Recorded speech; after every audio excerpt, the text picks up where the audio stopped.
Namaste, everyone. We'll start this session with 1 minute of silence. So, for that, I request you, all of you, to please close your eyes. So, today's session is on human values, stress management, and the resilience. So, we'll start the session by, one video. I'm just sharing with you because all these topics are very common, and all these topics, helps us to, lead a peaceful life. So, because we'll start with stress management and this resilience. So, for that, is my screen visible? Yes, ma'am. Yes, Okay. ma'am. And please let me know voice is coming or not.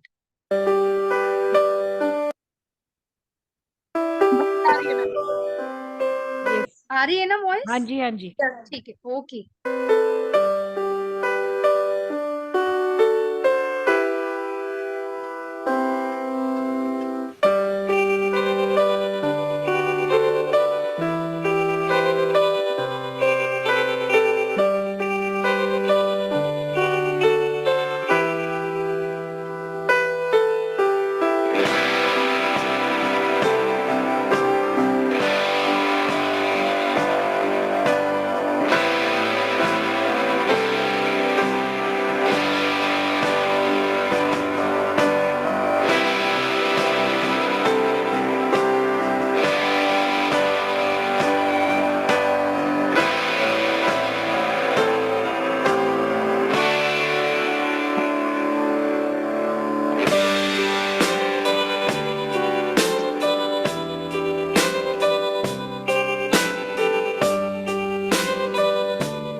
So, what we have learned from this video, any one of you, because we are starting with stress management and resilience, any one of you can comment on this video. What is your learning from this video? Hello, am I audible? Yes, Sakshi ji, we can hear you. Hanji. So please, any one of you, please can let me know कि what is your learning from this video? अगर हम stress की बात कर रहे हैं और हमने ये वीडियो देखा जिसमें ग्लास होल्ड करने की बात बोली और कुछ लोग कहते हैं हाफ एम्प्टी है, कुछ लोग कहते हैं फुल है हाफ, फिर कुछ लोग कहते हैं इसका वेट इतना होगा। तो ये एक्सपेरिमेंट हम बहुत बार साइकोलॉजी की क्लास में करते हैं स्टूडेंट्स के साथ भी, या ये एग्जाम्पल उनको देते हैं कि कुछ भी हो, मतलब अगर आधा गिलास भरा भी है तो हम कितनी देर तक अपने हैंड में होल्ड करके रख सकते हैं। ठीक है, कुछ पल के लिए, कुछ मिनट्स के लिए, कुछ आवर्स के लिए। पूरा दिन अगर मैं एक गिलास को हाथ में ऐसे करके पकड़ के रखूं, मेरे पूरे आर्म में पेन स्टार्ट हो जाएगा, तो मेरे को लगेगा नहीं अब मुझे इसे छोड़ देना चाहिए। So similar this is with the stresses also. We all know that we are living a life which is full of stress, which is full of, ups and downs. But the main important thing is that how to overcome stress, how to manage with the stress. Because life skills may, this is also one of the most important life skills to cope up with stress. Why it is important? Because अगर हम stress के साथ अपनी पूरी life lead करते हैं, अगर हम परेशानियों के साथ, एंजाइटी के साथ अपनी लाइफ को लीड करते हैं और वो भार अपने ऊपर लेकर पूरी जिंदगी चलते हैं, जिंदगी को बिताते हैं, तो किसी भी हद में हम अपनी लाइफ पीसफुल लीड नहीं कर पाते और ना ही हम कर सकते हैं।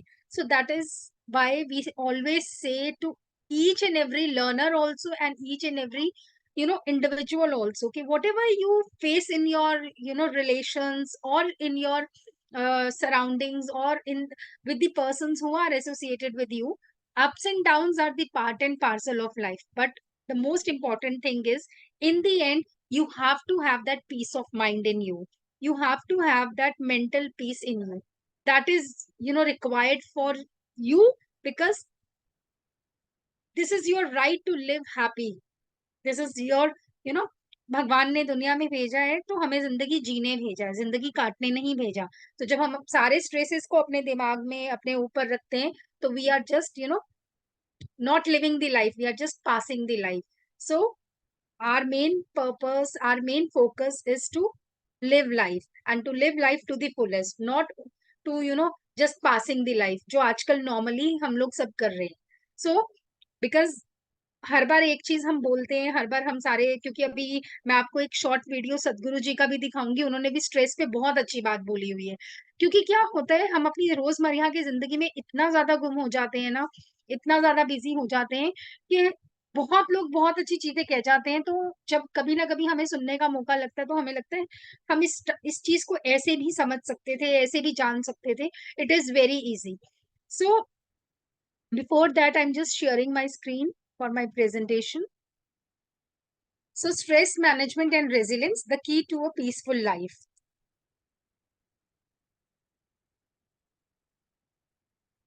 Now, what do you understand by stress and what do you understand by resilience? Stress can be defined as the body's natural response to perceived threats or demands, whether they are physical, emotional. Stress का कोई parameter या कोई aspect नहीं होता। Stress physical भी होता है। For example, हम पूरा दिन बहुत काम करते हैं तो हम कई बार कहते हैं ना हमारी बॉडी थक गई, तो वो हमें फिजिकल स्ट्रेस मिलता है कि our body is in pain और our body is tired. Emotional stress is कि व्हेन समबडी हर्ट्स यू, जब आपकी कोई फीलिंग्स तोड़ता है, जब आपका कोई ट्रस्ट तोड़ता है, तो आप इमोशनली आप स्ट्रेसफुल हो जाते हैं।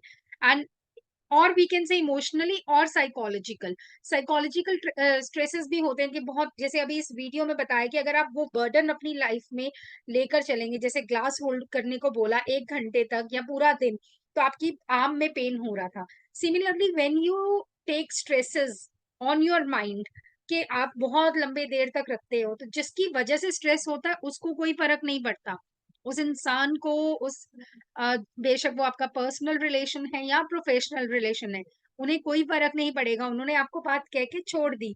But the main thing is that effect आपके ऊपर आएगा, आपकी माइंड के ऊपर आएगा, आपके बॉडी के ऊपर आएगा। तो इसलिए बहुत बार ये कहा जाता है, बहुत बड़े लोग, सियाने लोग ये कहते हैं कि जब भी कभी ऐसा स्ट्रेस आए तो स्ट्रेस बर्स्ट आउट करने का तरीका होता है मिरर के सामने। Number one technique is that कि stand in front of mirror, जो मन आ रहा है बोलो, गुस्सा निकालो और गुस्सा शांत कर दो। Second thing is that eat whatever you want to, मतलब eat and what is basically your liking. जो बहुत अच्छा मन कर रहा है, आपको आउटिंग करने का मन कर रहा है, आपको कोई बेस्ट मूवी देख, आपकी जो अच्छी मूवी है आप वो देखो, तो स्ट्रेस आपका जो है ऑटोमेटिकली उसका लेवल डाउन हो जाएगा। या आपको लगता है कि आपको किसी ऐसे इंसान से बात करनी है जिससे आपको बात करके बहुत खुशी मिलती है, तो आप उसके साथ कनेक्ट हो जाइए फोन पर या FB पे, जहां पे भी आपको। क्योंकि देखिए क्या होता है कि जब हम स्ट्रेस में होते हैं ना, उस टाइम पे हमारा माइंड में ना बहुत ज्यादा प्रॉब्लम हो रही होती है, मतलब इतना उबाल आ रहा होता है कि बस कोई मिल जाए और उसकी वाट लगा दे। तो उससे क्या होगा, वो गुस्सा जो हम अपने अंदर पैदा कर रहे होते हैं ना, वो जो एंग्जाइटी हमारे अंदर हो रही होती है ना, उससे हमारी बॉडी में प्रॉब्लम्स आती हैं। तो हम, ऐसा नहीं है कि सिर्फ माइंड ही हमारा डिस्टर्ब होता है, हम फिजिकली भी वीक होना शुरू हो जाते हैं, क्योंकि उस टाइम पे कुछ भी करने का मन नहीं करता। So best thing is that when you are in stress, cool down, calm down. ठीक है, उसने बात कह दी, इसी को कहा जाता है, these are basically the skills जो हमें हम डिफरेंट, जैसे आपने भी पहले बताया था कि बहुत से सेशंस आपके लाइफ स्किल्स पे भी होते हैं। ये स्किल सीखनी क्यों जरूरी है, because somehow these skills help us to lead a बिल्कुल बैलेंस्ड लाइफ, लीड अ बिल्कुल पीसफुल लाइफ। कि ठीक है, किसी ने कुछ कहा तो गौतम बुद्ध वाली फिलोसफी कि प्लेजर और पेन में हम बैलेंस करना सीख लेते हैं। जब दुख आता है तो बहुत ज्यादा दुखी नहीं होते, और खुशी आती है तो बहुत ज्यादा एक्साइटेड नहीं होते। So we know how to balance between the pleasure and pain. तो सिमिलरली स्ट्रेस आता है, कोई कुछ कह जाता है, उसकी बात बहुत बुरी लगती है, बहुत दिनों तक सोचते हैं, तो खुद अपने आप को खुद ही रिकवर करने लगते हैं, नहीं दिस इज नॉट गुड। ठीक है, उसने कह दी, वो उसका कर्म, लेकिन मेरा कर्म इस टाइम ये कह रहा है कि मुझे अपने कामों में इन्वॉल्व होना है, अपनी ड्यूटीज फुलफिल करनी है। तो आप अपने माइंड को खुद ही इस चीज से समझाते हो, और कहीं ना कहीं जब आपका माइंड पीस वाली सिचुएशन में आता है, तो सिमिलरली आपकी बॉडी भी जो है एक्टिवली वर्क करने लगती है। क्योंकि one of the very renowned philosopher of Greece, he said that sound mind always resides in a sound body. His name is Aristotle. उन्होंने ये कहा था कि जो अगर आपका माइंड साउंड है, साउंड बेसिकली मींस कोई म्यूजिक वाली बात नहीं हो रही, साउंड मींस कि अगर आपका माइंड पीस पे है तो ऑटोमेटिकली आपकी बॉडी भी पीसफुल रहेगी, because there is a connection between mind and the body. जैसे हम कहते हैं ना सोल और बॉडी के बीच में कनेक्शन होता है। Soul is basically is what, हम अपने माइंड को, साइकोलॉजी में कई बार सोल को हम ऑलमोस्ट माइंड भी कहते हैं। तो माइंड और बॉडी का जो कनेक्शन होता है, सोल और बॉडी का कनेक्शन जो होता है, that is interdependent on each other. They both are the two sides of the same coin. तो अगर हमारा माइंड डिस्टर्ब है तो हमारी बॉडी इफेक्टेड होगी ही होगी। और अगर हमारी बॉडी में प्रॉब्लम है, फॉर एग्जाम्पल हम एक छोटा सा एग्जाम्पल लेते हैं, अगर हमें फीवर आता है तो वो फीवर जो है, उस फीवर में बेशक वो नॉर्मल फीवर भी है, 100 है या अभी 100 को टच ही उसने किया है तो हमारी बॉडी में पेन स्टार्ट हो जाता है। तो उसके बाद आप ये देखिए, आपका मन किसी भी चीज में नहीं लगेगा। आपके सामने आपकी बहुत डिलीशियस और बहुत टेस्टी आपका खाना बना के रखा होगा तो भी मन नहीं करेगा खाने का। आपको घर में कोई बोलेगा चलो आओ बाहर एक राउंड लगा कर आते हैं, घूम कर आते हैं, आपका तो भी मन नहीं करेगा। क्यों? क्योंकि you are weak by your body. आपकी बॉडी में कहीं ना कहीं पेन्स हैं, you are not able to stand, you are not able to manage your body. तो physically you are weak and that impacts your mind also. तो similarly vice and versa रहता है। So it is very important to know how to manage the stress. जैसे हमने emotional intelligence की बात की थी ना, कि how to manage the emotions, similarly how to manage the stress. Stress आना इज वेरी कॉमन, बहुत, जैसे गुस्सा आना भी बहुत कॉमन होता है ना, इसीलिए स्ट्रेस आना भी बहुत कॉमन होता है, उसे अपने पास रखना भी बहुत कॉमन है, because we all are humans. लेकिन how to manage that stress, that is very important. So this is all about stress. And if we says resilience, resilience कभी वर्ड सुना है पहले किसी ने, any one of you? Resilience वो power होती है, वो एबिलिटी होती है जो किसी, आपने देखा होगा बहुत बार, देखा क्या होगा, हम सबकी लाइफ में कुछ ना कुछ ऐसे लोग भी हमने, या रिलेटिव्स या लोग या कलीग्स ऐसे देखे हैं कि बहुत लाइफ में डिफिकल्ट सिचुएशन आती है, लेकिन still they have the ability to cope up with that difficult situation. तो हम कहते हैं उनका रेजिलेंट पार्ट बहुत स्ट्रांग है। इट मीन्स कोई भी एडवर्स सिचुएशन लाइफ की आ गई, मुझे पता है फॉर एग्जाम्पल मेरी लाइफ में ये एडवर्स सिचुएशन आ गई, अब मैं क्या करूं, लेकिन एक ही पल में, जैसे डिम्पल मैम ने भी इमोशनल इंटेलिजेंस की क्लास में सेशन में अपना एक पर्सनल वो शेयर किया था, लिपिका जी ने शेयर किया था, मैंने अपना शेयर किया था पर्सनल एक्सपीरियंस।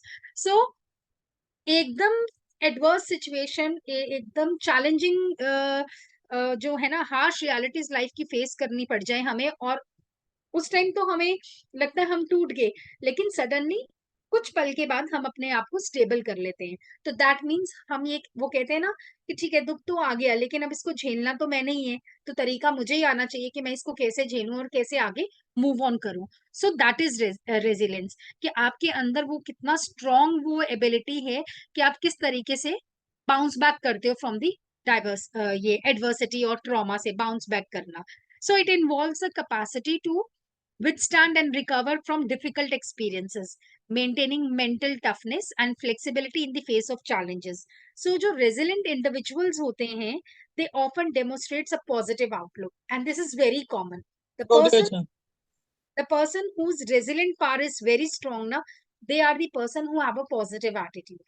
बिना पॉजिटिव एटीट्यूड के रेजिलियंस आ ही नहीं सकता, क्योंकि आपको ये, देन यू फील, तब आप ये महसूस करते हो कि what ever the situation I am facing right now, this is only because of him, because उन्होंने ऐसा मेरी किस्मत में लिखा है ना। हो सकता है कि मैंने कुछ ऐसा पिछले जन्म में किया हो, क्योंकि हम हर बार ये कहते हैं ना कि हम क्या कहते हैं, ये हर बुक में लिखा है, कुरान, गुरु ग्रंथ साहिब, भगवत गीता, बाइबल, हर एक में, दैट कार्मिक philosophy is the highest philosophy. आपके कर्मों के अनुसार यू गेट द लाइफ, आपके कर्मों के अनुसार यू गेट द रिलेशंस, आपके कर्मों के अनुसार you get the position in your life, कि आपको जो भी चीजें मिलती हैं only because of your karmas. May be आपने कुछ ऐसा पिछले जन्म में किया होगा जो इस जन्म में मिल रहा है, इस जन्म में अच्छा करोगे तो अगले जन्म में मिलेगा, ये हम बचपन से सुनते आ रहे हैं। तो कहने का ये मतलब है कि अगर हम पॉजिटिव एटीट्यूड रखते हैं, पॉजिटिव आउटलुक रखते हैं टुवर्ड्स द लाइफ, कि नहीं, what ever is going on, उसकी रजा के बिना कुछ नहीं हो रहा, ठीक है, हो रहा है, हम कुछ नहीं कर सकते बिकॉज वो सुप्रीम पावर है हमारे। लेकिन हम इतना तो कर सकते हैं ना, अच्छी चीजें मिल रही हैं तो ग्रैटिट्यूड दिखाइए, कुछ हार्श रियलिटीज को फेस कर रहे हैं तो उनसे प्रेयर करें कि हमें स्ट्रेंथ दीजिए, so that we are able to cope up with these situations. So ये जो जब हम इस तरीके से करते हैं ना कि अच्छी चीजों में भगवान बहुत खुशियां देता है तो उसमें हम शुक्राना करते हैं, हम ग्रैटिट्यूड करते हैं, और जहां पर हमें हार्श रियलिटीज मिलती हैं वहां हम प्रेयर करते हैं कि भाई हमें जो है स्ट्रेंथ दो, तो ताकि हम इस हार्श रियलिटी से अपनी लाइफ को आगे मूव ऑन कर सके। तो जब ये दोनों सिचुएशंस में हम ये काम करते हैं ना, तो that means we have a positive outlook.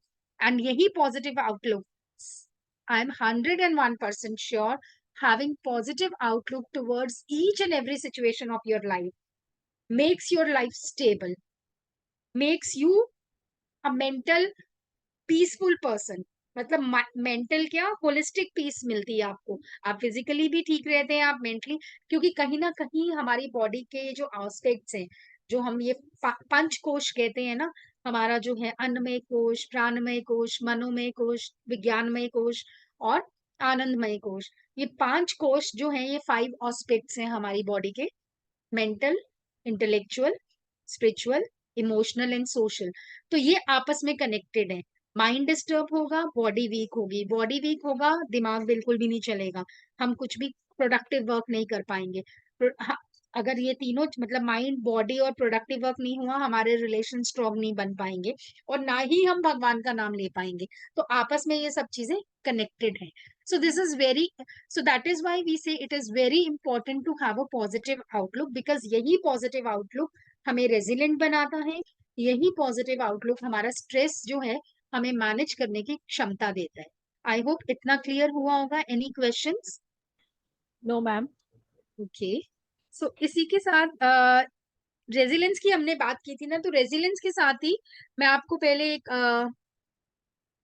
Small video दिखाऊंगी that is on resilience. Is it visible? Yes, ma'am. Okay, this is a video about seed.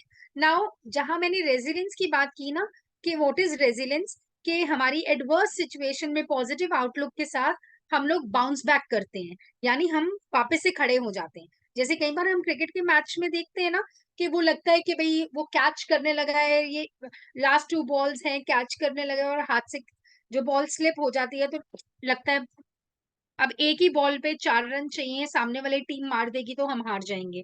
तो वो एकदम बंदा जो है उसके अंदर वो पावर आती है, वो पॉजिटिव आउटलुक आता है कि नेक्स्ट बॉल पे तो मैं इसकी कैच लेकर ही रहूंगा। तो वो कई बार ये इत्तेफाक भी होता है, बट मोस्टली जो चीजें होती है ना वो आपके पॉजिटिव आउटलुक पे ही डिपेंड करती है, पॉजिटिव माइंडसेट पे ही करती है। और देखते हैं कि लास्ट बॉल में कैच हो जाता है और वो जो है सेकंड टीम जो है जो बॉलिंग कर रही थी वो जीत जाती है। सो that is basically the resilient, कि वो बंदा इतना उसका पॉजिटिव आउटलुक होता है कि विश्वास होता है उसको अपने पे कि नहीं, पहली बॉल मेरे हाथ से निकल गई तो आगे पीछे का बहुत प्रेशर हो जाता है कि नहीं यार सब लोग मुझे क्या बोलेंगे, मैंने बॉल कैच नहीं की, कर देते तो हम उसी बॉल पे मैच जीत जाते। लेकिन उसके अंदर ये एक आत्मविश्वास होता है, एक पॉजिटिव माइंडसेट के साथ वो वापस खड़ा होता है कि इस चैलेंजिंग सिचुएशन को मैं पॉजिटिव आउटलुक के साथ फेस करूंगा and definitely I will win. और ऐसा ही होता है। So similarly it's a small inspirational short film on seat. Video is coming, sorry, audio is coming now. Yes, ma'am. Yes. Okay.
सो अब हमने इस वीडियो में क्या देखा? This video gives us the moral, या हम इसे मॉरल लेसन बोल सकते हैं, या हमें ये कह सकते हैं, हमें ये शिक्षा मिलती है कि स्मॉल सीड जब हमने उसे बोआ, ठीक है, तो आप देखो उसको हल्का हल्का पानी दिया, वो हल्का सा प्लांट निकल कर बाहर आया, एंड सडनली हम देखते हैं कि स्ट्रॉम आ जाती है, विंड आ जाती है, तूफान आ जाता है कि भाई खतरनाक बारिश हो रही है। लेकिन जिसने बाहर आना है, जिसका पॉजिटिव माइंडसेट है, उसके लिए लास्ट की कोटेशन आपने देखी होगी कि अगर आपका पॉजिटिव माइंडसेट है, जितना भी चैलेंजिंग सिचुएशन क्यों ना हो, you always achieve what ever you want in life, you always get success. So it all depends on your mindset. That is very important, because if you don't have positive mindset, then कुछ कोई भी sessions, कोई भी lectures, कोई भी प्रवचन आप संस्कार में देखिए या कोई भी गुरु बना लीजिए, आपको कभी भी फायदा नहीं होगा। उसका रीजन ये है, आपका आपको पहले अपने आप को समझना जरूरी है। आपको ये समझना जरूरी है why you are here in this life, what actually you want in life. क्या क्या मुझे अपनी लाइफ का रिमोट कंट्रोल सामने वाले के हाथ में रखना है? जब हम ऐसा सोचते हैं ना कि मेरी जिंदगी का रिमोट कंट्रोल सामने वाले के हाथ में है, और वो जो भी बटन प्रेस करेगा, वो कहते हैं ना, वो करेगा प्रेस कि मैं स्माइल करूं तो मैं स्माइल करूं, वो प्रेस करेगा मैं आज रहूं तो मैं रहूं, मतलब मैं रोबोट की तरह हूं दुनिया के हाथों में। अगर ऐसा है ना, तो स्ट्रेस तो कभी मैनेज नहीं हो पाएगा, पॉजिटिव माइंडसेट कभी नहीं रहेगा, and we are not able to lead a peaceful life, because it is not important to have luxuries in life. That is the just basic necessities. हमारी बेसिक नेसेसिटीज फुल हो जाए, that is very important. रोटी कपड़ा मकान, 2 वक्त की रोटी भगवान दे दे हमें, 2 या 3 वक्त की, तन पे पहनने के लिए कपड़ा हो और रहने के लिए एक छत हो, बस ये हमारी बेसिक नेसेसिटीज हैं, जो मास्लो की थ्योरी में भी है कि सेल्फ एक्चुअलाइजेशन। ठीक है, इसके अलावा जो हम इससे बाहर की चीजें हैं, that comes under the luxurious things. वो हमारी मटेरियलिस्टिक वर्ल्ड की मटेरियलिस्टिक थिंग्स है जो हमें प्लेजर्स देती है, not happiness. But the main important aspect of our life is that we have to remain happy. और वो हम कैसे रहेंगे? when we know ourselves, when we know what actually we want. दूसरों का स्ट्रेस लेके हम क्यों अपनी जिंदगी खराब करें? और किसी ने मुझे स्ट्रेस दे दिया तो मैं क्यों अपनी लाइफ को खराब करूं? उसका तो काम ही है मुझे स्ट्रेस देना। वो तो बोल के चला गया या बोल के चली गई, मैं क्यों उसको झेलूं अपनी लाइफ में? अगर मैं इस एटीट्यूड के साथ अपनी लाइफ को लीड करती हूँ, देन मैं ये कह सकती हूँ कि I am leading a happy और पीसफुल लाइफ। क्योंकि वही बहुत जरूरी है, because if you are happy from within, then only you spread happiness to the world. Otherwise आप ये बोलो कि आप फेक स्माइल के साथ दुनिया को खुश कर दोगे, तो नहीं। बहुत से लोग समझदार होते हैं जो समझ जाते हैं कि you are not, you know, you are not basically, you are what actually you are from inside. तो वो कई बार हमारी लाइफ में, हमारे रिलेशंस में, पर्सनल एंड प्रोफेशनल में हमें प्रॉब्लम क्रिएट कर देते हैं। So this is very important. I think इतना क्लियर हुआ। Should we move forward? So practicing resilience, it is very important. जो सेटबैक्स है ना, they are viewed as opportunities for growth rather than obstacles. अगर हम बोलें कि वो हमारे लिए इनसरमाउंटेबल ऑब्स्टेकल्स हैं जो कभी खत्म नहीं होने वाले, और इसको हम लेकर अपनी जिंदगी में चलते ही रहें, ऐसा नहीं है। बाउंसिंग बैक करना बहुत जरूरी है, क्योंकि जब हम बाउंस बैक करते हैं ना, resilience helps individual bounce back from challenges with grace and composer. बहुत हमारे ही यहाँ पर जो हम लोग सब साथ में बैठे हुए हैं अभी ये इस वर्चुअल मीटिंग में, हम लोगों ने सबने अपनी लाइफ में चैलेंजेस देखे हैं। हमने किस तरीके से बाउंस बैक करके लाइफ को दोबारा से जीना शुरू किया है, that is very important, and that is our victory. So with grace we are doing this, not के विद द फाउंडेशन के नहीं हो गया, अब ये ऐसा ही था, हमको ऐसा ही करना था, अब ऐसे ही लाइफ को लीड करना है, क्या कर सकते हैं? रो तो नहीं रहे ना।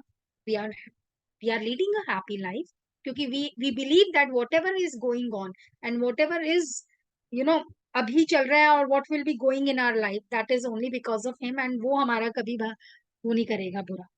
अगर ये माइंडसेट के साथ हम अपनी लाइफ को लीड करते हैं, तो बहुत सी चीजों में अगर हमें चैलेंजेस भी देखने पड़ते हैं, तो we have that resilient power with us. That is very important. Inner peace and stability बहुत जरूरी है।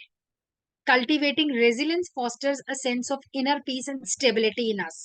This is very important. क्योंकि जब तक मन शांत नहीं होगा ना, you are not doing anything 100%. बहुत इंटेलिजेंट हो, बहुत हार्ड वर्किंग हो, बहुत डेडिकेटेड हो टुवर्ड्स एनी वर्क, अपने घर को संभालने में बहुत डेडिकेटेड हो, लेकिन जब तक मन शांत नहीं होगा ना, वो चीज दिल से हो ही नहीं पाएगी. और जो चीज आप दिल से नहीं कर पाओगे ना, तो उसमें वो रिजल्ट क्वालिटेटिव नहीं आएगा. So it is very important to have inner peace. It is very important to have stability. और वो तभी आता है when you know what actually you want, when you are aware about your own self. क्योंकि जब हम life skills की बात करते हैं, स्किल्स ऑफ अंडरस्टैंडिंग लाइफ की बात करते हैं, उसमें बहुत important skill of understanding life is to know about your own self. When we'll be doing the last session on Wednesday na, on that day, in the last session we'll be talking about self and growth mindset. क्योंकि ये self जो है, it is the crux of all life skills. Self self crux भी है और self starting point भी है, because start और एंड दोनों सेल्फ पे आता है. यू नो, जैसे भगवत गीता की एग्जांपल लेते हैं. Bhagavad Gita starts with small S, small self का s, and it goes to the larger s, bigger s, that is small s is Arjun and larger s is Krishna. तो we all are Arjun and Krishna in our life. हम सब हैं. जब हम बहुत ज्यादा वो जो ये हम स्किल्स पढ़ रहे हैं ना, इमोशनली डिस्टर्ब होते हैं, स्ट्रेस माने स्ट्रेस बहुत ज्यादा आ जाता है, हमारा डिस्टर्बेंस लाइफ में रहती है, लीडरशिप क्वालिटीज पुअर हो जाती हैं, हम लोग दूसरों पे ट्रस्ट नहीं करते, टीम बिल्डिंग को नहीं बैलेंस कर पाते, हमें यही नहीं पता हमारी लाइफ का पर्पस क्या है. तो ये जब सिचुएशंस हम अपनी लाइफ में फेस कर रहे होते हैं, तो we all are playing a role of Arjun. क्योंकि अर्जुन को भी यही टर्मोइल था ना, मुझे ये चाहिए कैसे मिलेगा, ये मेरे रिलेटिव्स हैं मैं उनसे कैसे लड़ूंगा, मेरी लाइफ में ये प्रॉब्लम्स है मैं कैसे करूंगा. लेकिन when we are able to understand our own self, when we are able to have the understanding or awareness of our own self, when we know about our challenges, when we know about our weaknesses, when we know about our positive strengths, then we are able to lead a life, and then we'll become, or then we'll play the role of a Krishna in our life. कि हाँ, अब हमें किसी mentor की जरूरत नहीं है, we are the mentor of our own self. So Arjun और कृष्णा दोनों हमारे अंदर कहीं ना कहीं समाये हैं. जब हम सिचुएशंस को देख के घबरा जाते हैं, तो हम अर्जुन का रोल प्ले करते हैं. लेकिन जब हम सिचुएशन को देखकर घबराते नहीं, मूव ऑन करने का सोचते हैं, रेजिलेंस लेकर आते हैं, then we are playing the role of Krishna. So this is very important to have the understanding of actually, first of all, understanding of your own self. Second most important is understanding of your environment, because we all are connected with our environment. अगर हमें वो वाली बात आ गई ना कि मुझे ये पता है कि इस एनवायरनमेंट में, फॉर एग्जांपल, ये पूरा शादी का माहौल है और मैं आके यहाँ बैठी हूँ, मुझे बहुत डिस्टरबेंस है, बहुत प्रॉब्लम है, मैं मेरी प्रोफेशनल लाइफ में भी प्रॉब्लम है, मेरी पर्सनल लाइफ में भी प्रॉब्लम है, बट जिनके घर में आई हूँ उन्होंने बहुत प्यार से मुझे बुलाया, तो मुझे आना पड़ा, क्योंकि थोड़ी बहुत हमें दुनियादारी निभानी पड़ती है. तो जब मैं आई और उस एनवायरनमेंट में मैं ऐसे मुंह बनाकर बैठी, क्या सोचेंगे सामने वाले, हमने इस पागल को क्यों बुलाया, हमारा सारा माहौल ही खराब कर रही है. तो वहां पर मुझे किस तरीके से अपने इनर सेल्फ को स्ट्रॉन्ग बनाना है, कृष्णा वाला सेल्फ लेकर आना है, कि नहीं, जो सिचुएशंस है वो मेरी सिचुएशंस है right now. I am here and I am in the environment which is having a very positive aura, and बहुत अच्छा हो रहा है यहाँ पर, तो मुझे नॉर्मल इनके साथ लीड करना है. ऐसा तो नहीं है ना, अगर मुझे बहुत प्रॉब्लम है तो मैं जाऊंगी ना. लेकिन अगर मैं जा रही हूँ, अगर मैं कह रही हूँ कि मुझे दुनियादारी या रिश्तेदारी निभानी है, because it is also part and parcel of our life. ठीक है, गिव एंड टेक रहता है, अगर आप नहीं जाओगे कोई आपके नहीं आएगा. लेकिन वहां पर मुझे समझदारी दिखानी, वहां पर मुझे स्ट्रेस मैनेजमेंट वाला स्किल्स लेकर आनी है, कि मेरे को कोई स्ट्रेस है, मुझे मैनेज करना है इस टाइम पे. This is the right position. Arjun को घर छोड़कर आई हूँ, कृष्णा बनकर आई. Is that clear? Fulfilling lives. Resilient individuals lead fulfilling and harmonious life amidst life's ups and downs. कुछ भी हो जाए लाइफ में, ups and downs आए, because we all know that life is the name of ups and downs. Life is the coin of ups and down, ऊपर गिरता है फिर नीचे आता है, फिर ऊपर गिरता है फिर नीचे आता है। जो मैंने ईसीजी का बताया था ना, ईसीजी में लाइन लाइफ की कैसे दिखती है, अप्स एंड डाउन, जहां स्ट्रेट आ जाती है it means the person is dead. So life is the name of ups and down, life is full of spices. It, हम कहते हैं life is bed of roses. जब हम रोज की बात करते हैं तो वो कहते हैं ना गुलाब में कांटे भी होते हैं, तो कांटे भी तो अपनाने पड़ेंगे ना। Now it is our intelligency how to remove that thorns from the rose, or how to hold that rose with the thorns, सब हमारा इंटेलिजेंस ही है।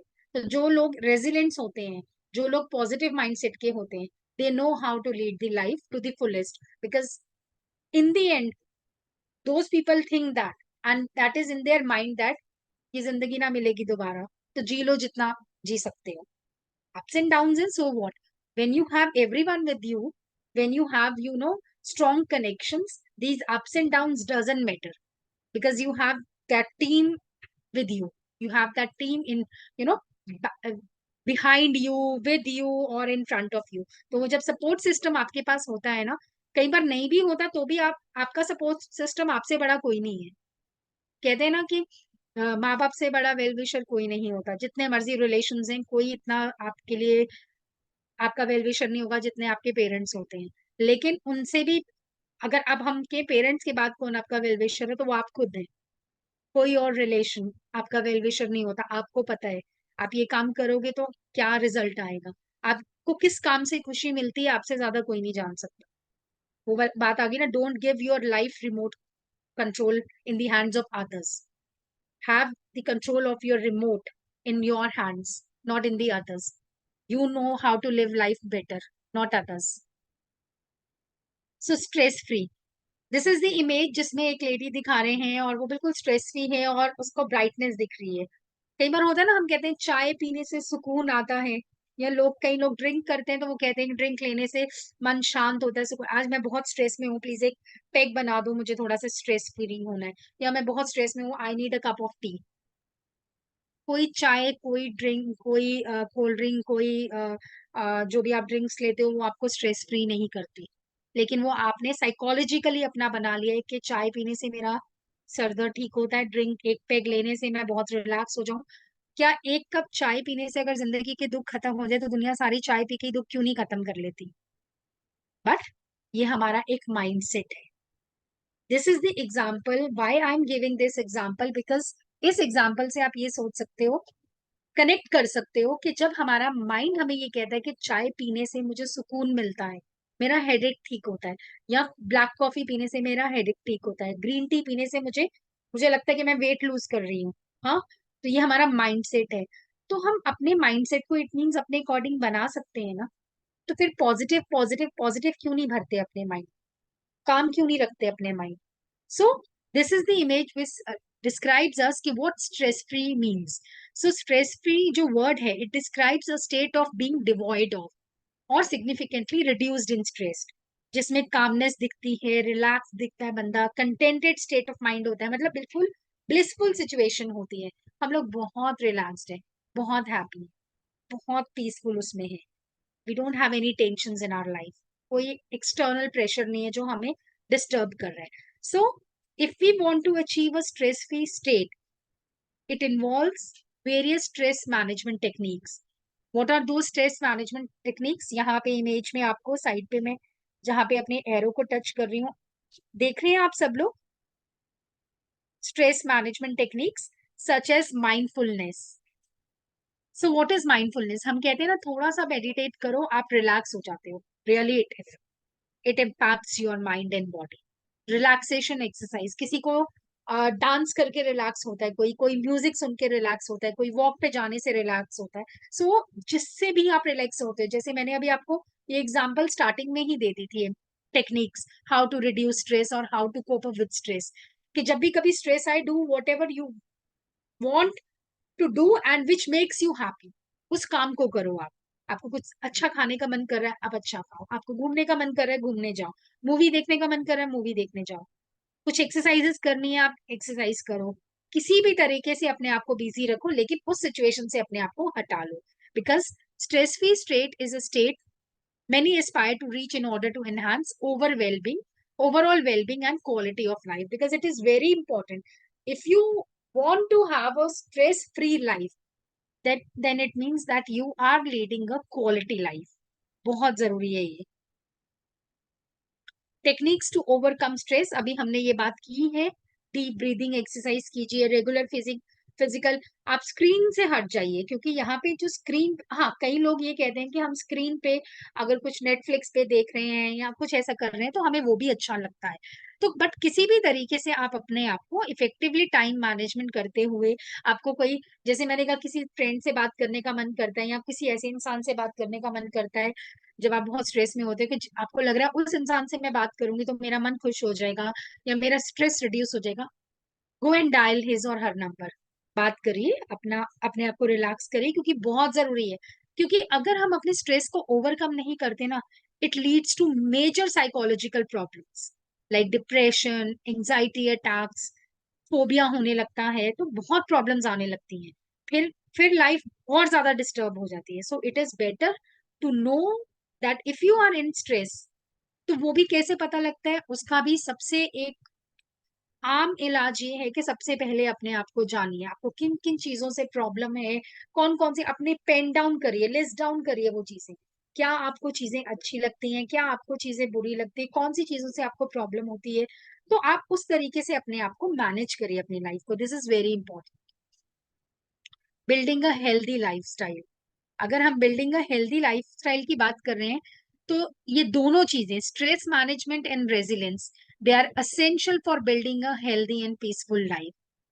अगर आप नहीं समझ पाओगे कि स्ट्रेस को कैसे मैनेज करना है और उसी स्ट्रेस के साथ अपनी लाइफ लीड करोगे, तो वो जो फर्स्ट वीडियो हमने देखी थी जिसमें ग्लास होल्ड करना पड़ा, एक दिन भी तो पूरे आर्म में पेन हो गई, तो जिंदगी भर अगर स्ट्रेस अपने आप अपने बॉडी में अपने माइंड में झेलोगे तो आपकी जिंदगी ही खराब हो जाएगी.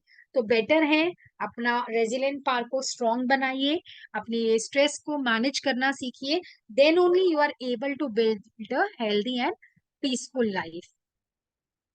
So conclusion is that by embracing stress management and resilience, we as individual can lead a peaceful and fulfilling life. So I hope this is clear. So here I am stopping. Abhi stop sharing my screen. We'll just take some interaction or have questions on stress management and resilience. Kindly open your videos if you all are here. Yes, Dimple ma'am. आज हम आप ही से start करते हैं. Anything you want to interact on stress management on resilience? Ma'am आप अपना camera थोड़ा सा, मुझे आप नहीं दिख रहे क्लियर. हाँ यस, नाउ इट ठीक इज है ओके. हाँ जी. मैम। स्ट्रेस तो किसी भी बात से हो जाता है, और उसको कैसे कंट्रोल करना है ये हम, मेरे को लगता है हमारे पे ही है। क्योंकि कोई भी, अगर हम मेडिटेशन करते हैं कुछ भी, बट अगर जब तक हम अपने माइंडसेट में नहीं होगा तब तक हमारे को कोई सॉल्व नहीं है। बिल्कुल स्ट्रेस ठीक. तो डे टू डे लाइफ में मैम एवरीडे हो जाता है, ऑफिस में भी, घर पर भी, और बिना बात के भी हो जाता है मैम स्ट्रेस तो।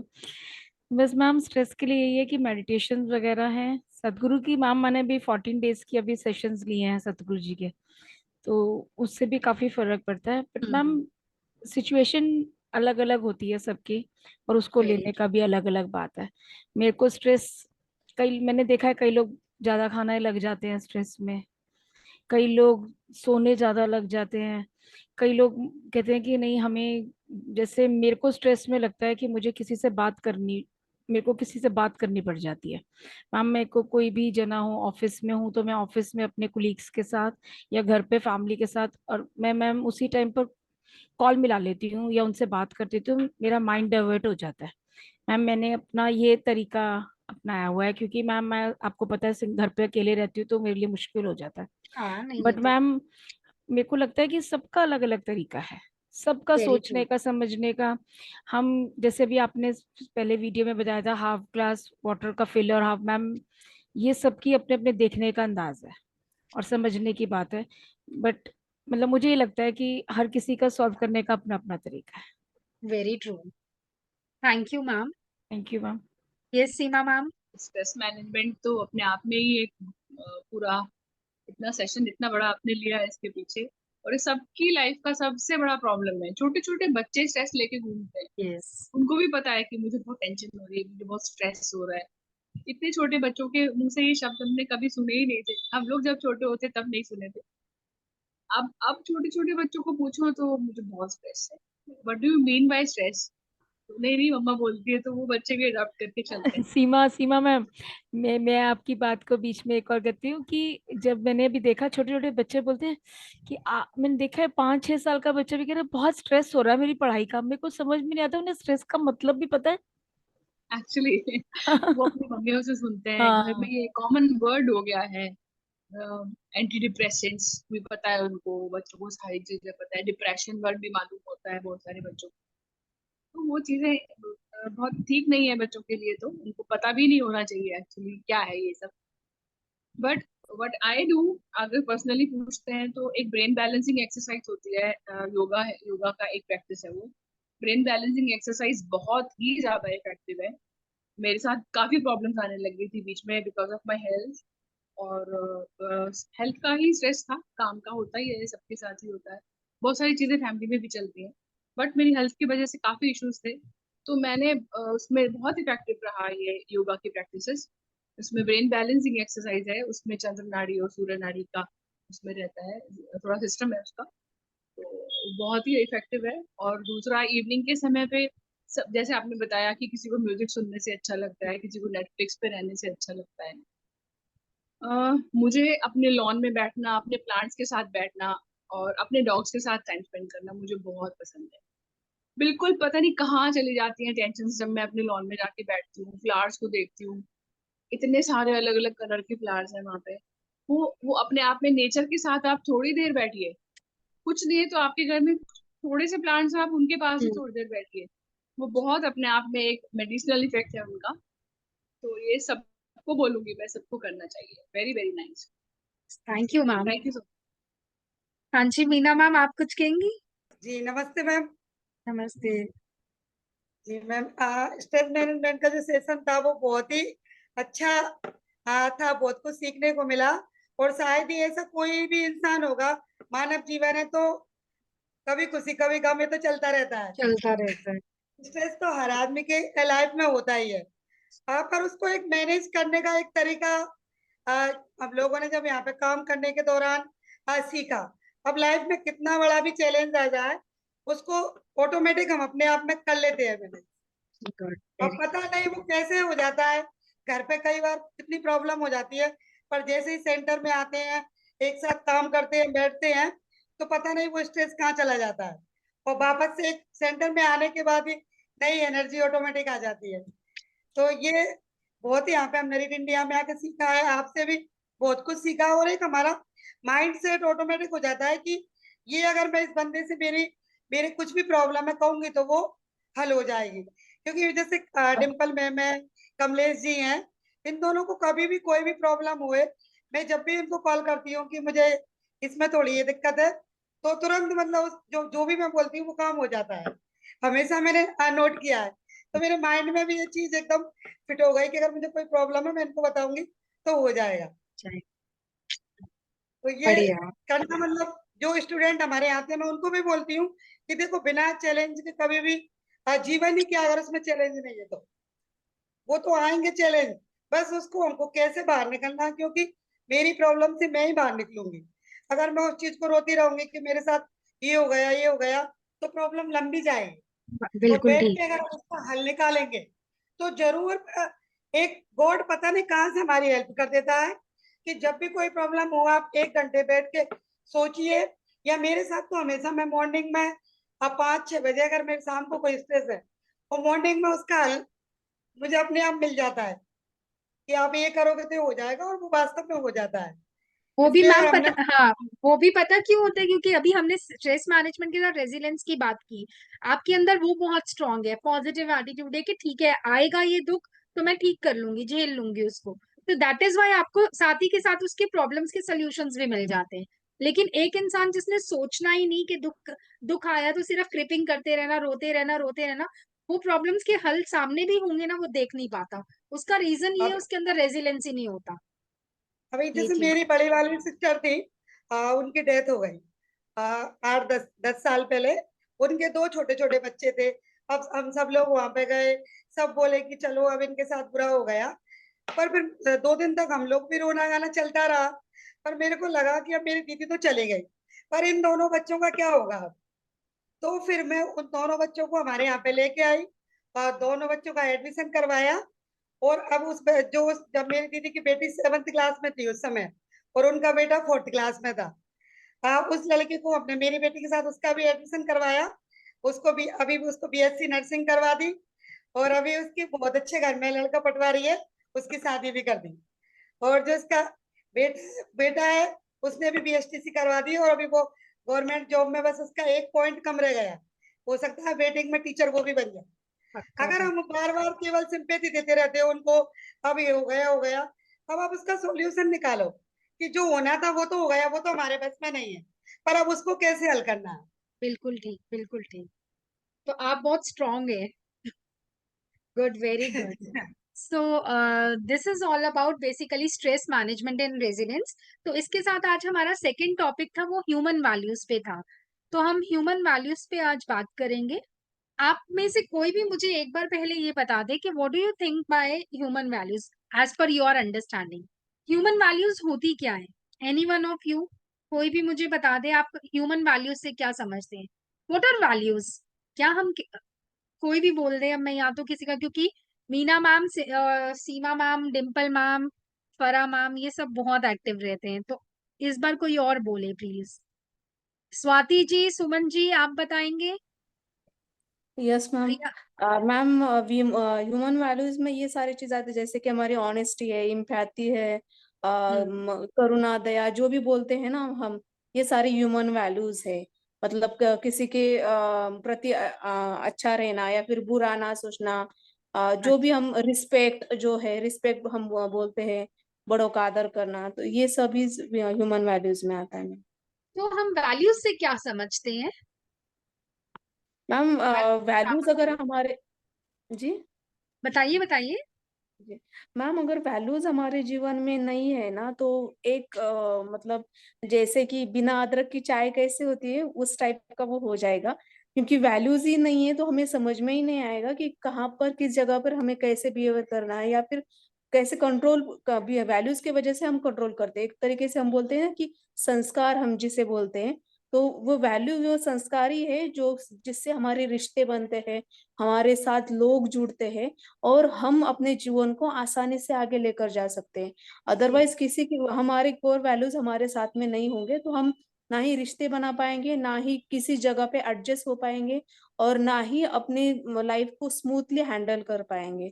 तो वैल्यूज बहुत मायने रखता है हमारे जिंदगी में भी।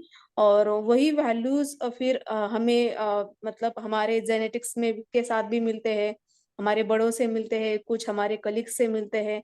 हर चीज, हर अलग अलग इंसानों से हम अलग अलग वैल्यूज सीखते चलते हैं हमारी जिंदगी।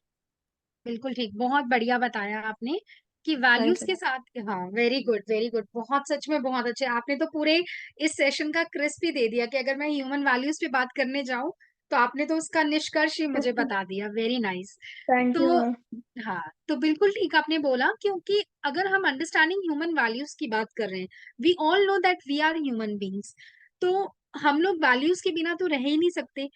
यहाँ पर अगर सबसे बेस्ट एग्जाम्पल आती है तो हमारे रामायण में से भगवान राम की आती है मर्यादा पुरुषोत्तम, जिन्होंने हर मोड़ पर हर रिलेशन को, हर रिलेशन के साथ किस तरीके से निभाया है और हर रिलेशन को किस तरीके से निभाना चाहिए जिंदगी में, वो सिखाया है। माँ बाप के साथ माँ बाप के प्रति पुत्र प्रेम दिखाया उन्होंने, अपने भाइयों के साथ किस तरीके से रहना चाहिए, समाज के साथ कैसे रहना चाहिए, पत्नी के साथ कैसे।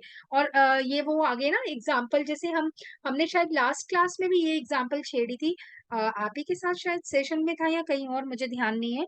जब हमने भगवान राम की बात की थी तो हमने ये कहा था कि बहुत लोग ये कहते हैं और बहुत लोग ये क्रिपिंग भी करते हैं कि वो कैसे भगवान थे जिन्होंने एक धोबी के कहने पे अपनी बीवी का त्याग कर दिया। हाँ, लेकिन जो वैल्यूज को समझते हैं, जो समझते हैं कि सिद्धांत या हमारे प्रिंसिपल्स लाइफ के या हमारी मर्यादा नाम की कोई चीज है, तो किस तरीके से जिंदगी जीनी चाहिए अगर हम समाज में रह रहे हैं, तो भगवान Ram is the best example. तो उन्होंने दुनिया को ये बताया था, उन्होंने अपनी बीवी का त्याग नहीं किया था।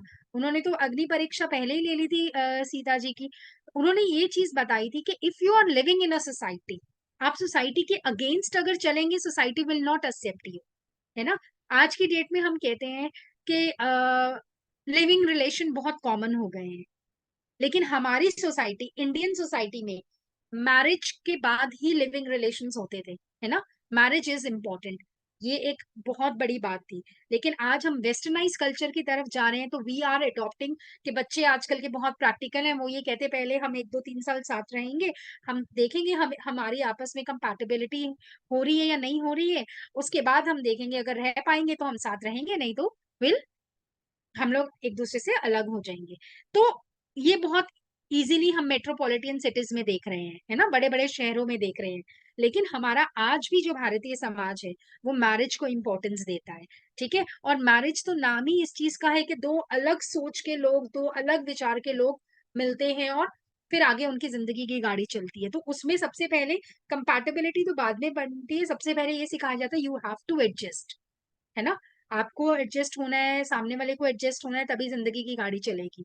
तो यहाँ मैं इससे पहले आपके साथ जो एग्जांपल ली थी भगवान राम की, तो उन्होंने ये चीज बताई थी कि उन्होंने क्यों सीता का त्याग किया, दुनिया को दिखाने के लिए, मन से नहीं किया। अग्नि परीक्षा तो पहले ही लेके उन्होंने सीता जी को पहले ही अलग रखा हुआ था, वो तो सिर्फ उनकी परछाई गई हुई थी, है ना। तो उन्होंने क्यों किया, क्योंकि उन्होंने ये बताया कि अगर आप समाज में रह रहे हो, अगर उस धोबी ने बात की है, तो इसका मतलब वो बात और फैलेगी, फिर पूरा समाज कहेगा कि इनकी वाइफ किसी और के साथ वहां पर इतने सा वो रहकर आई हैं, तो वो अपवित्र है, जिस तरीके से वहां पे उस टाइम रामायण में दिखाया गया। तो उन्होंने दुनिया को दिखाने के लिए सीता जी का त्याग कर दिया कि मैं दुनिया के साथ में हूँ, क्योंकि उन्हें मर्यादा पुरुषोत्तम राम राम कहा जाता है। उन्होंने ये बताया कि how to live live life idealistically, idealism follow किया था उन्होंने, कि हम जो हैं किस तरीके से मर्यादा, हमारे इर्द गिर्द एक हमारी जो है, जैसे ओजोन लेयर होता है ना अर्थ के आस इर्द गिर्द, ऐसे ही हमारे इर्द गिर्द हमारी फैमिलीज के कुछ प्रिंसिपल्स होते हैं। जिस ऑर्गेनाइजेशन में हम काम करते हैं उस ऑर्गेनाइजेशन के एसओपीज होते हैं, जो हमें रूल्स एंड रेगुलेशंस के नाम पे हमें फॉलो करने होते हैं। And if we are not able to follow those rules and regulations, तो ऑर्गेनाइजेशन हमें टर्मिनेट कर देता है ना। अगर हम सपोज 9 बजे का टाइम है ऑर्गेनाइजेशन पहुंचने का, और हम वहां पे 12 बजे पहुंचे या 11 बजे पहुंचे, तो ऑर्गेनाइजेशन कहेगा कल से आने की जरूरत नहीं है।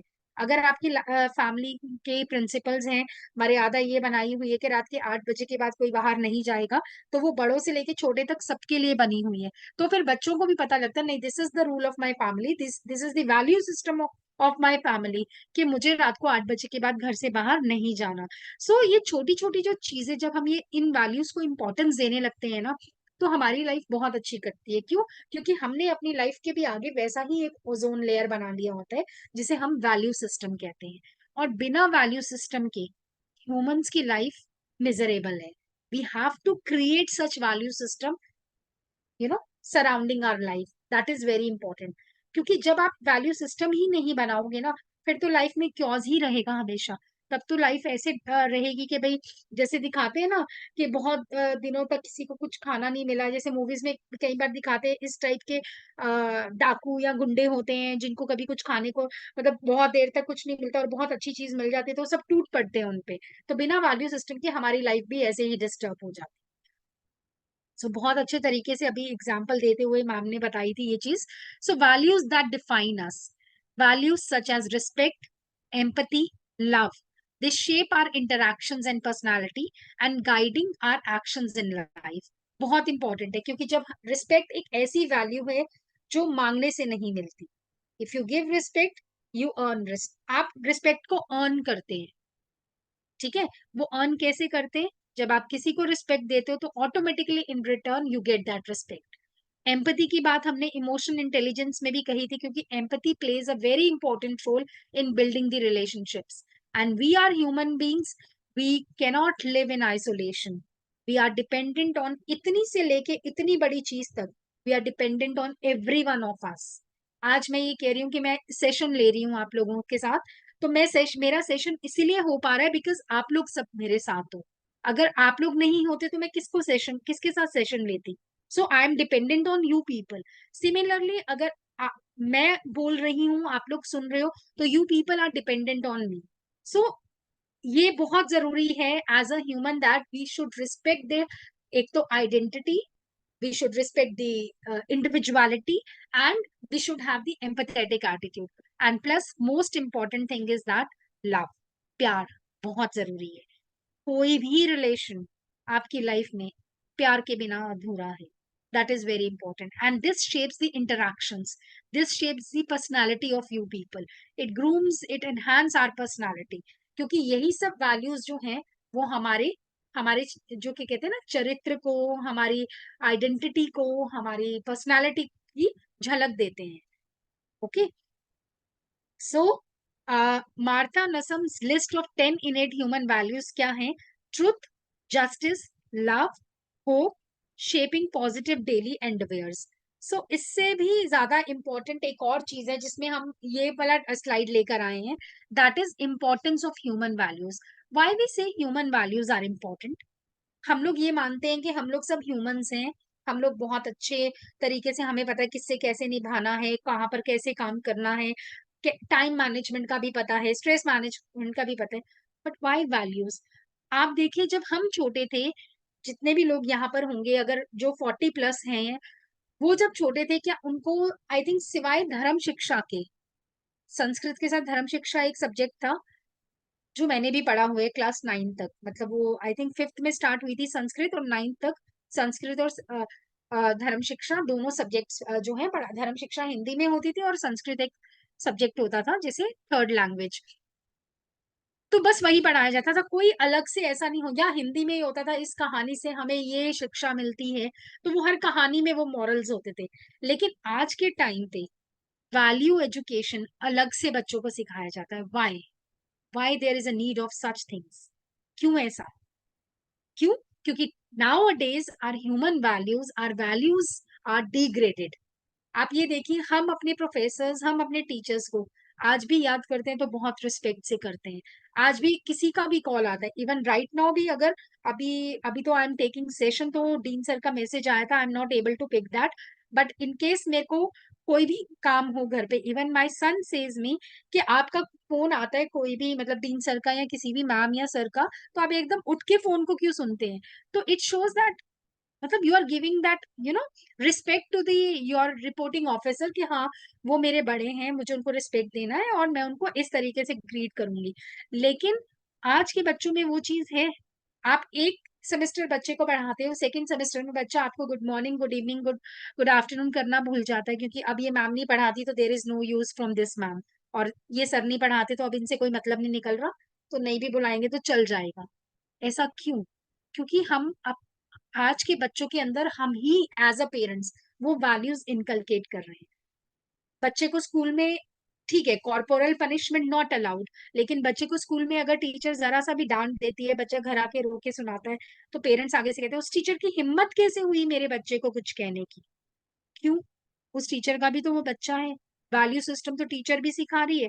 8 घंटे आप बच्चे को टीचर के पास भी तो भेज रहे हैं इंसान बनाने, तो इंसान बनाने में अगर वो थोड़ा सा डांट भी देगी तो कोई फर्क नहीं पड़ेगा। लेकिन हमने क्या बीज बच्चे के दिमाग में डाल दिया कि टीचर की हिम्मत नहीं होनी चाहिए तुम्हें हाथ लगाने की, because we are paying the school, बहुत हैंडसम अमाउंट दे रहे हैं स्कूल को, तो आपको वहां पर सिर्फ आराम करने जाना, टीचर की डांट खाने नहीं जाना।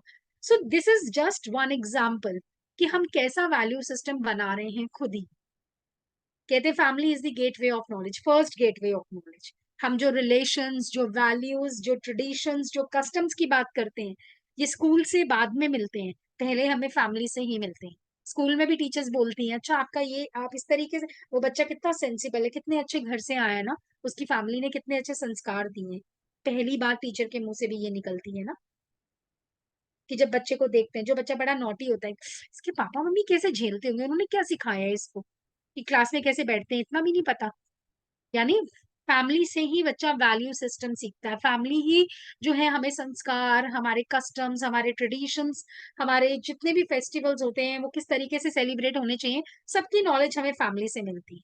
तो ये लव, अफेक्शन, कंपैशन, एम्पैथी, ये सब चीजें हमें फैमिली से। तो अगर एज अ पेरेंट हम ही वो इनकलकेट नहीं कर रहे अपने बच्चों में, तो कहाँ जाएंगे हमारे बच्चे? आज के टाइम पे क्यों वैल्यू एजुकेशन की रिक्वायरमेंट हो रही है? The most important thing is that both the parents are working, they are not giving or they are not spending time on their children. So बच्चे मेड्स के हाथों पल रहे हैं, तो मेड्स कहाँ से वैल्यू, मेड्स वही चीजें सिखाएंगी ना जो उनको आती हैं।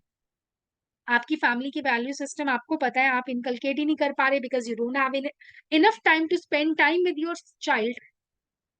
और जब बड़ा होके हम बूढ़े हो जाएंगे and we want that time from our child, तब वो ये बोलेगा sorry mom I don't have time. So this is the कहते हैं ना हिस्ट्री रिपीट्स। सो हमें अभी से ये सीखना है कि हमें अपने वैल्यू सिस्टम्स को, अपनी ह्यूमन वैल्यूज को कैसे इनकलकेट करना है अपने बच्चों के अंदर।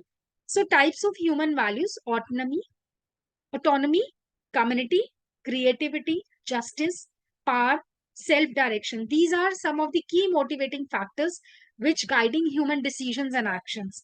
And this plays a very important role in building, human values. So human values are basically, they are the core values. ये अभी सबसे पहले मैंने तभी मैम को ये बोला था कि आपने इस पूरे सेशन का जिस्ट दे दिया, उन्होंने ही डिफाइन कर दिया था कि human values are the core values that make up our personality, define how we act in life. सबसे बड़ी बात, when we give interviews ना, हम जब इंटरव्यू देते जाते हैं तो बहुत बार ऐसा नहीं लगता कि जो पैनलिस्ट बैठे हैं बाहर, हम इंटरव्यू देकर जब आते हैं तो एक पॉजिटिविटी आती है, नहीं यार मैं सिलेक्ट हो जाऊंगी, क्योंकि उनके आपको एटीट्यूड से, उनकी लुक से लगने लगता है कि नहीं आप उनको कहीं ना कहीं अच्छे लग रहे होगे। बहुत इंटरव्यूज में जैसे हम लोग भी बैठते हैं तो हमें भी लगता है कोई कैंडिडेट आता है तो हम उसकी बॉडी लैंग्वेज से ही समझ जाते हैं कि ये candidate is suitable for this organisation और नॉट। क्यों? क्योंकि वो उसका जो पर्सनालिटी है ना वो झलक दे देती है उसकी वैल्यू सिस्टम की, कि वो कैसा वैल्यूड पर्सन है या नहीं, वैल्यूएबल है या नहीं for organisation. So values plays a very important role as they make up our behavior, they make up our personality, and they guide us through the life. So the values that we hold determine who we want to be as well as how we live our lives.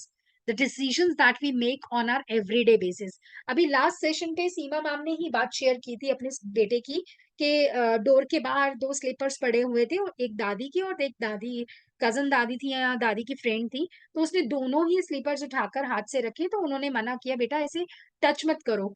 तो उसने कहा नहीं मम्मा ने सिखाया है कि बड़ों के स्लीपर्स भी आपको पैरों से आगे नहीं करने होते, क्योंकि हम बड़ों को ग्रीट करते हैं।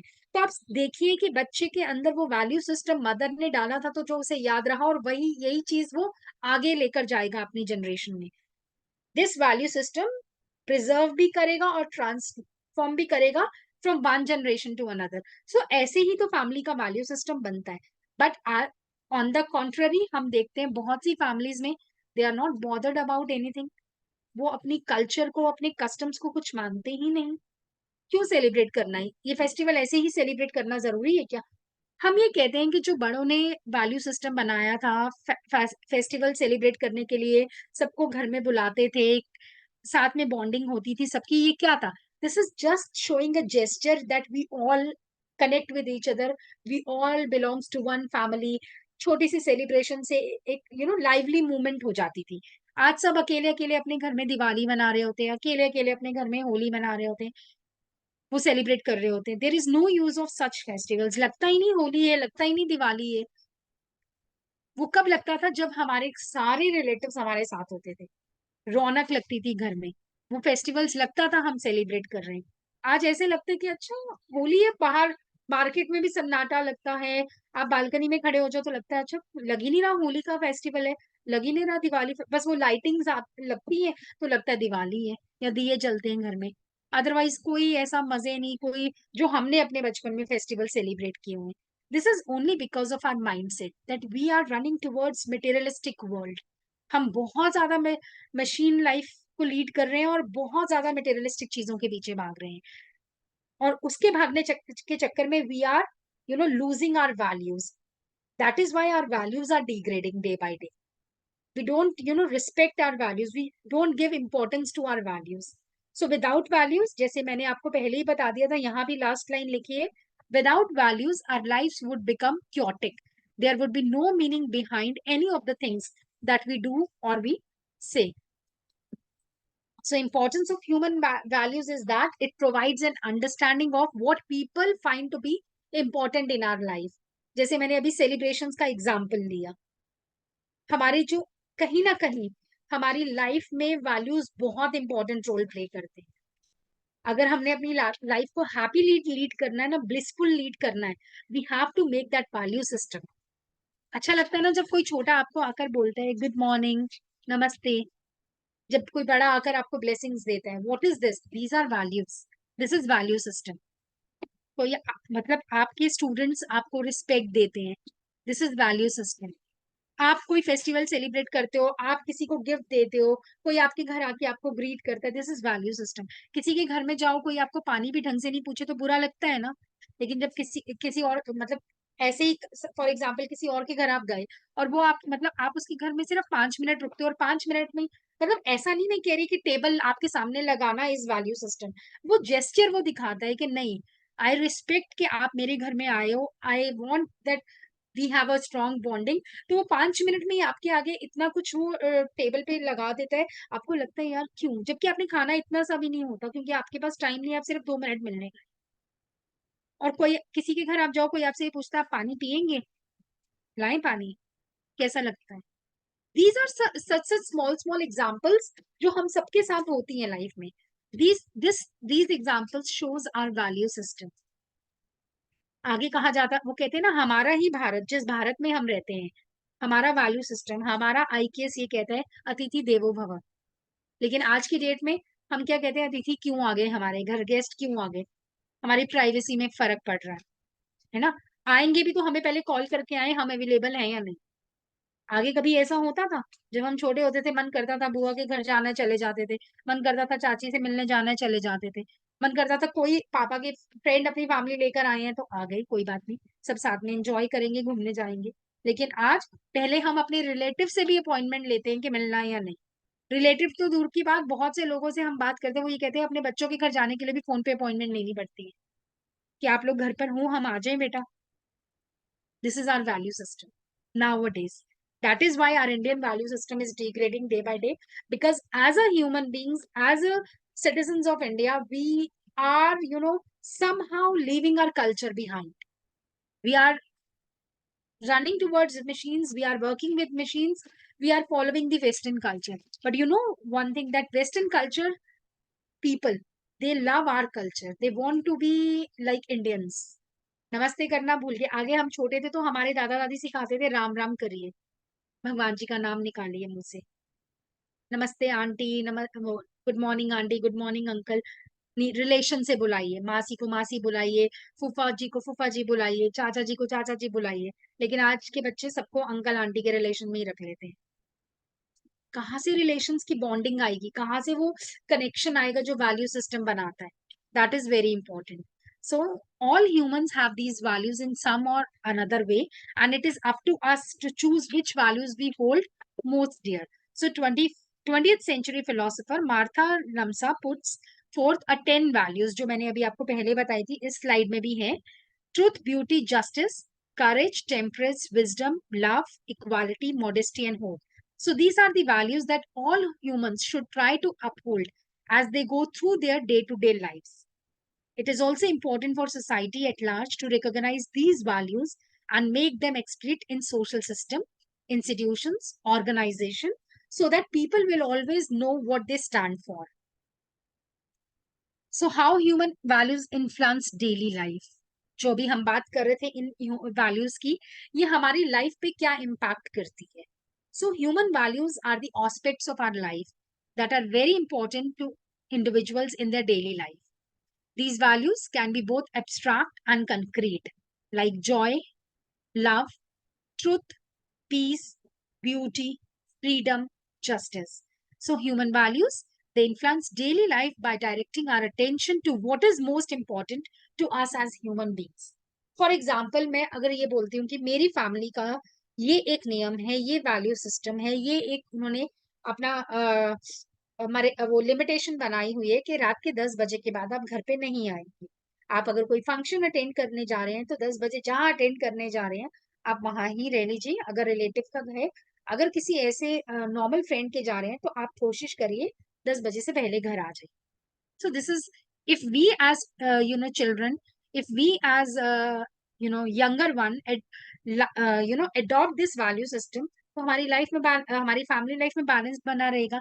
लेकिन अगर हम ही बच्चे या हमारे बच्चे हमारे इस वैल्यू सिस्टम के साथ कॉन्फ्लिक्ट्स करने लगे तो रिलेशंस खराब होंगे, घर में रोज कला कलेश रहेगा, लड़ाई झगड़ा रहेगा।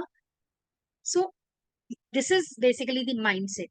तो वो माइंडसेट बच्चों के अंदर तभी आता है जब बीइंग एज अ पेरेंट हम बच्चों को वो चीज करके दिखाते हैं। We should act as a role model for our young generation. जैसे टीचर्स को हम कहते हैं ना, teachers act as a role model, similarly we should also as a parent act as a role model for our learners. So values, wrap up quickly. The term human values is difficult one to define, but they are essentially moral values. जैसे मैंने धर्म शिक्षा की बात की ना, बचपन में हम धर्म शिक्षा पढ़ते थे, लेकिन आज वो बच्चों को अलग से वैल्यू एजुकेशन सब्जेक्ट पढ़ाने पे फोकस किया जा रहा है, जोर किया जा रहा है। क्यों?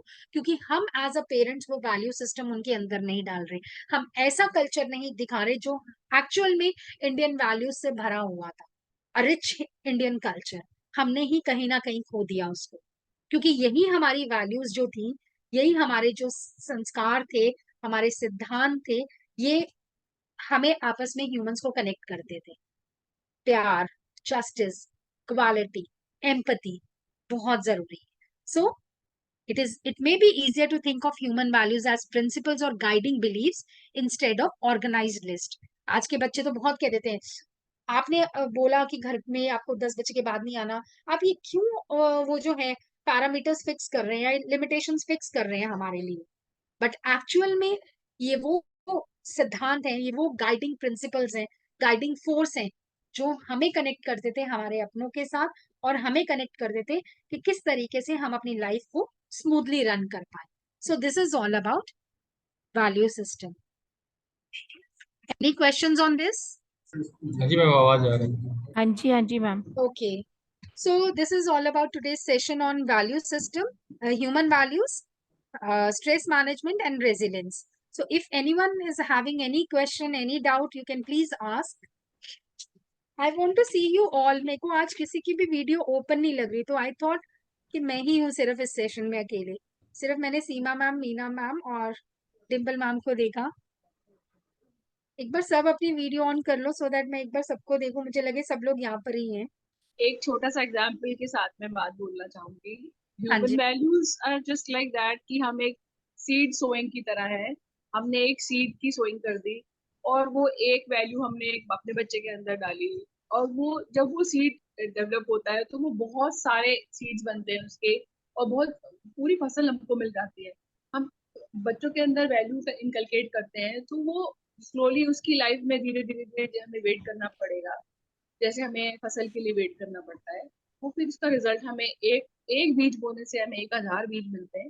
It is just like that. हाँ बच्चों को जी। डे वन से, बिल्कुल छोटे बच्चों से उनको शुरू करके उनकी वैल्यूज को हम थोड़ा ध्यान देंगे उनके ऊपर। एटलीस्ट जो हमने सीखा वो वही पास ऑन कर देंगे। कुछ और ऐड कर सकते हैं तो बहुत ही बढ़िया। तो ये बिल्कुल बहुत ठीक। इंपॉर्टेंट है। ये छोटा सा एग्जाम्पल मैंने स्लीपर्स का दिया था। एक और छोटी बात है, बच्चा, हम लोग बैठ के, हम जॉइंट फैमिली में रहते हैं तो बहुत लकी है हम लोग रह पा रहे हैं joint family में। तो बच्चों को सिखाने के लिए हमारे पास प्रैक्टिकली दिन भर बहुत कुछ होता है कि कुछ भी आप खा रहे हो सबसे पहले अपने बड़ों को लेके आओ। तो वो बच्चों को अब ऐसी हैबिट हो गई है कि मेरे फादर इन लॉ 103 ईयर्स के हैं, वो चॉकलेट खाना सीख गए, क्योंकि मेरा बेटा जब चॉकलेट खाएगा वो उनको जरूर दे के आता है। उन्होंने अपनी लाइफ में चॉकलेट नहीं खाई। अब वो मुझसे पूछते हैं, मेरा बेटा हॉस्टल चला गया, अब वो मुझसे पूछते हैं, सीमा कोई चॉकलेट रखी है उसकी, मेरे को खानी थी। तो वो सीख गए, वो सिखा के चला गया, उनको हॉस्टल चला गया। वो हर दिन उसको याद करते हैं, हर दिन उसको वीडियो कॉल करेंगे, पूछेंगे, उससे बात करेंगे। तो वो बच्चों का अटैचमेंट, वो सब चीजें हम लोग उनको एज बर्डन लेंगे अपने पेरेंट्स को, तो आगे चल के वो बच्चे, हम भी उनके ऊपर बर्डन हो जाएंगे। सेम टू सेम वो लेने का देना है, ये तो वाइस वर्सा चीजें हैं। This is very true. बहुत ही अच्छी चीजें आज आपने हम लोग तो प्रैक्टिकल लाइफ में ये करते हैं, बट आपने बहुत ही इसको अच्छे तरीके से, मतलब विद द पीपीटीज एंड एक प्रोफेशनल उसमें आपने हम लोग को और अच्छे से समझाया। Thank you, thank you. Thank you. Thank you. Meena ma'am, आपने हैंड रेस किया, आप कुछ कहना चाहते हैं क्या? अच्छा नहीं, आपका हट गया। नहीं मैम, मैं शेयर करती हूँ। हाँ जी मैम। मैम मेरी डॉटर जब छोटी थी ना, 1 ईयर और 2 ईयर्स की थी, तो मेरे हस्बैंड यूजली डेली मॉर्निंग में उठ को उसको हाथ जोड़ के नमस्ते बोलते थे। तो मैं बोलती थी कि आप सब गुड मॉर्निंग बोलते बोलते कि नहीं, आप इसको डेली नमस्ते बोलोगे, ऑटोमेटिकली इसको बोलना आ जाएगा। तो वही मैम करते करते में उसको डेली में उसको ये पता था कि सुबह मुझे जो भी कोई मुझे मिलेगा तो मुझे नमस्ते अंकल, नमस्ते आंटी ये कहना है। और हम मतलब साथ में उसको वो सिखाते थे कि कोई आंटी है, कोई अंकल है, मासी है, आपको साथ में उनको उनके नाम से विश करना है, खाली नमस्ते नहीं बोलना। और हाथ जोड़ने, मैम वही हैबिट है कि आज उसको इतनी ज्यादा नमस्ते करने की हैबिट है कि वो जिसको भी मिलती है तो वो नमस्ते करती है, क्योंकि उसको हैबिट हो गई है। बिल्कुल ठीक। तो वही आगे ना, ये छोटी छोटी चीजें हम कैसे बच्चों के अंदर डालें, it is in our hand. और अगर हम पेरेंट्स हैं तो हमारी ही रिस्पॉन्सिबिलिटी है, टीचर्स की नहीं है, ना ही मेड्स की रिस्पॉन्सिबिलिटी है। It is our responsibility. जिस बच्चे को इस दुनिया में हम लेकर आए हैं वो हमारी रिस्पॉन्सिबिलिटी है ना। वो कहते हैं ना, अच्छा निकलता है तो सब कहते हैं कि हाँ भाई बहुत अच्छा है, तो वो क्रेडिट पापा को चला जाता है। बुरा निकलता है तो क्या क्रेडिट जाता है, माँ ने कुछ सिखाया नहीं, है ना। Yes ma'am. बुरे में हमेशा माँ फंसती है। मैम तो बी हाँ, बिल्कुल हाँ मैम, जी मैम। बिल्कुल आप ये ठीक कह रहे हैं मैम। मेरे को लगता है कि सब लोग बोलते हैं कि बच्चा के साथ ही खराब है, बच्चा में फ्रेंडशिप गलत हो गई। बट मैम वैल्यूज सिर्फ घर से मिलती हैं। आपके बिल्कुल आप पेरेंट्स उनको परवरिश देते हो, उससे ज्यादा उनकी अपब्रिंगिंग जो है वो पेरेंट्स कर सकते हैं। टीचर्स, स्टडीज, फ्रेंड्स, ये सब मैम बहुत बात की बात है। बिल्कुल इनिशियली ठीक तो मैम। आपको अगर 5 साल तक अपने बच्चों के साथ टाइम स्पेंड करते हो, आप उनको वैल्यूज देते हो मैम, बहुत उसका बहुत फर्क पड़ता है। बिल्कुल ठीक मैम। अब जो बच्चे जो बहुत सी टीचर्स भी कई बार कहती है ना, अगर हम पीटीएम्स में जाते हैं, आजकल पीयर प्रेशर बहुत ज्यादा है। मैम मैं एक चीज बोलूंगी, अगर आपने बीइंग एज अ पेरेंट अपने बच्चे को वैल्यूज सिखाए हैं, उसके अंदर वैल्यूज इनकलकेट किए हैं कि हाउ टू फेस दी, मतलब जॉय तो फेस करना आता ही आता है हर बच्चे को, वो सिखाने की जरूरत नहीं, but how to face the harsh realities. जैसे कोटा की एग्जांपल हम आजकल क्यों ज्यादा लेते हैं, बच्चे सुसाइड कर रहे हैं, वहां पे पीयर प्रेशर अलग चीज, पेरेंटल प्रेशर बहुत ज्यादा है कि नहीं तुमने क्यों नहीं जेई क्लियर किया, मेरा नाम डुबो दिया सोसाइटी में। क्यों भाई, बच्चा ही तो है। अगर वो 100 में से 90 नंबर ला रहा है तो, या 100 में से 60 ला रहा है, पास तो हो रहा है ना। हमारे टाइम पे तो 50 वाले पे भी पेरेंट्स खुश हो जाते थे कि 50% आ गए, 60 पर फर्स्ट डिवीजन आ गई तो मिठाइयां बंट जाती थी ब्लॉक्स में कि भाई हमारे बच्चे ने फर्स्ट डिवीजन लाई है। आज बच्चा 99 भी ला रहा है तो भी उस बच्चे को खुशी नहीं है उसके चेहरे पे। मेरा 1% कम है, मेरे मम्मी क्या कहेंगे, मेरे पापा क्या कहेंगे, मेरे रिलेटिव क्या कहेंगे, क्योंकि पापा मम्मी घर आते क्या कहते, रिलेटिव्स में मेरा नाम तूने खराब कर दिया, क्योंकि कंपैरिजन, है ना। कंपैरिजन तो मैम होना हाँ, ही नहीं चाहिए। बिल्कुल कंपैरिजन भी तो नहीं। हर बच्चे की मैम अपनी अपनी अपनी पर्सनैलिटी। इंडिविजुअलिटी है। और सबसे बड़ी बात, हर बच्चे के अंदर अपनी खूबी है मैम, ये तो बहुत ही गलत बात है। और पेरेंट्स, मैं तो समझती हूँ किसी बच्चे के बिगड़ने में, समझने में, हर चीज में मम्मी पापा का हाथ है। हाँ, दादा दादी, नाना नानी भी कुछ नहीं कर पाते हैं मैम, वो जब तो तक हम उन पे ब्लेम डाल देते ना कि हाँ कसूर हमारा है, आपने तो हम कहते पैम्पर हैं कर उन्होंने दिया, बिगाड़ दिया। पैम्पर कर दिया। हाँ, बट मेरे हिसाब से पेरेंट्स, मदर एंड फादर की मैम सबसे ज्यादा रिस्पॉन्सिबिलिटी है उन बच्चों क्योंकि को। सबसे बच्चे को ये सिखाना चाहिए कि तुमसे गलती बाहर हो भी जाए, कोशिश करो नहीं हो, अपने दिमाग से काम करो, अगर हो भी जाए तो घर वापस आके बताओ कि मुझसे ये गलती हुई है। यस। छुपाओ नहीं, क्योंकि वही जो छुपाना होता है ना बच्चों का, आप देखोगे बहुत से बच्चे ऐसे, हम जैसे लोगों से बात करते हैं ना, हमारा बच्चा इस एज में आ गया, अब ना वो अकेला अकेला रहना पसंद करता है, अब वो किसी से बात करना पसंद नहीं करता, क्योंकि सबसे crucial stage is the adolescent stage, जहाँ पे बॉडी में भी चेंजेस आते हैं, जहाँ पे बच्चे का माइंडसेट भी चेंज होता है, जहाँ पे वो अपनी फैमिली से ज्यादा अपने पियर्स पे ट्रस्ट करने लगता है ना। तो वहां सबसे पहले सपोर्ट चाहिए होता है बच्चे को पेरेंट्स का। तो वहां हमारी वैल्यू सिस्टम अगर स्ट्रांग है ना, तो ऑटोमेटिकली वो हमारे बच्चे की पर्सनालिटी शेप करता है। सो this is very important. So thank you all. Thank you ma'am, thank you very much. Thank you.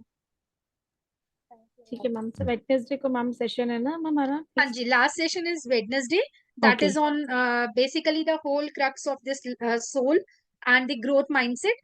Then okay. we'll all meet on 17th for या the ma'am. validity session. Yes ma'am. Thank Okay, you ma'am, thank you very much. thank you. Wednesday को क्या होगा? Wednesday को day कौन सा, तारीख कौन सी हो जाएगी? Wednesday is 15th. या 15th and 17th। Thank you. I Okay. Be travelling on 15th, तो नहीं अटेंड कर पाए तो क्या कैसे होगा? मैम I आपको think recorded sessions ma'am record कर रहे हैं सेशंस, हम आपको भेज देंगे 16 मॉर्निंग में, Very 15 इवनिंग में भेज देंगे मैम। अभी भी हम सारे सेशंस अभी तक हमारे पास रिकॉर्डेड है मैम। आई थिंक फर्स्ट वाला का शायद है कुछ, नहीं तो सेकंड थर्ड फोर्थ सारे सेशंस मैम रिकॉर्डेड है। ठीक है। ठीक है ना, thank you ma'am. okay, thank you.